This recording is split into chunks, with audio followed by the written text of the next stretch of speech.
বন্ধুরা, ঠান্ডাতে ডিম খেতে সবারই ভালো লাগে, তাই আজকে একটা ডিমের রেসিপি করব বলে ডিমটাকে সেদ্ধ করে নিয়েছি। সেটা আর দেখাইনি। এবার ডিমটাকে ঠান্ডা করে ছুলে নিয়ে নুন হলুদ মাখিয়ে নিলাম।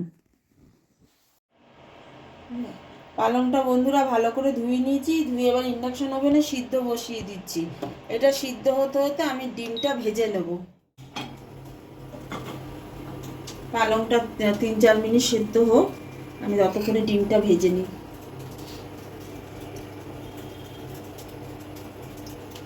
তেলটা দিয়ে দিলাম কড়াইতে।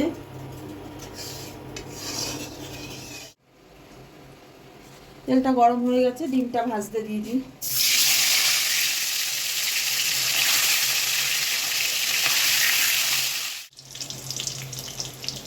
বন্ধুরা, ডিমটা নুন হলুদ মাখিয়ে ভাজলাম, কিন্তু এই রান্নাটার মধ্যে হলুদ পড়বে না আর কোনো লঙ্কার গুঁড়ো পড়বে না। ডিমটা ভাজা হয়ে গেছে, এবার ডিমটা তুলে নিচ্ছি।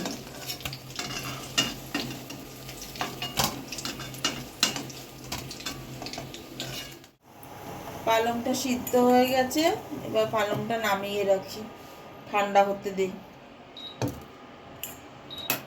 এবার সম্বাদ দেবো মেথি আর 3টে এলাচ। এবার পেঁয়াজটা দিয়ে দেবো।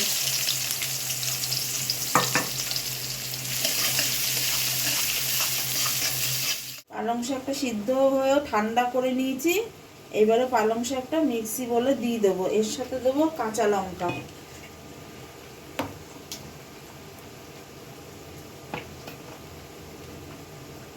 আগেই বলেছি এই রান্নাটা কাঁচা লঙ্কাতেই হবে।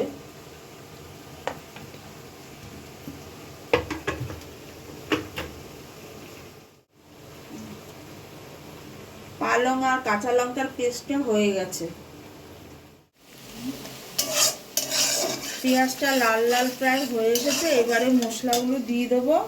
এখানে আছে জিরার গুঁড়ো, ধনে গুঁড়ো, গোলমরিচের গুঁড়ো আর লবণ।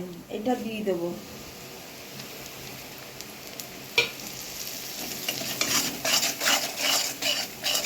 এবার দেব আদা রসুন পেস্ট করা।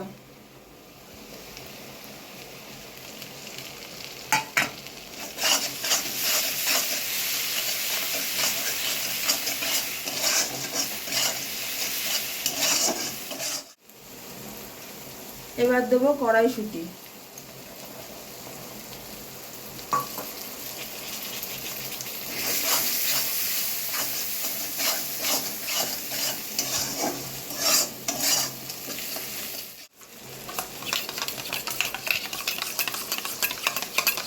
এবারে ফেটিয়ে রাখা দইটা দিয়ে দেবো।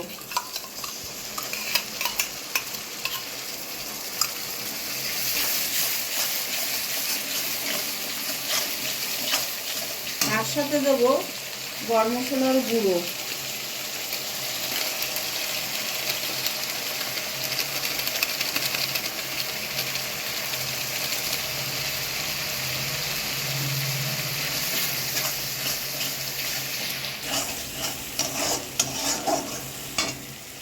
এবার দেবো পালং আর কাঁচা লঙ্কা পেস্ট করা।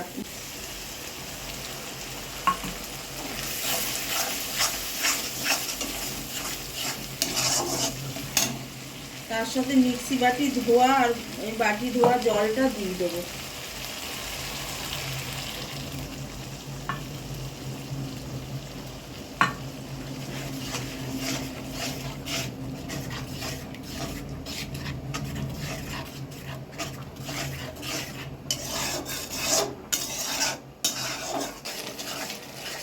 মশলাটা কষে গেছে, এবারে ডিমটা দিয়ে দেবো। এই দেখো কষানো মশলা দিয়ে কিভাবে তেল বেরিয়েছে। এবারে ডিমটা দিয়ে দেবো।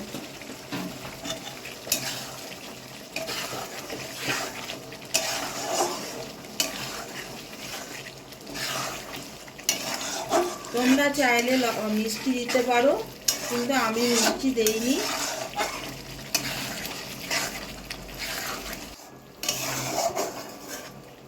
তৈরি হয়ে গেছে পালং ডিম কারি। এবার নামিয়ে ফেলবো।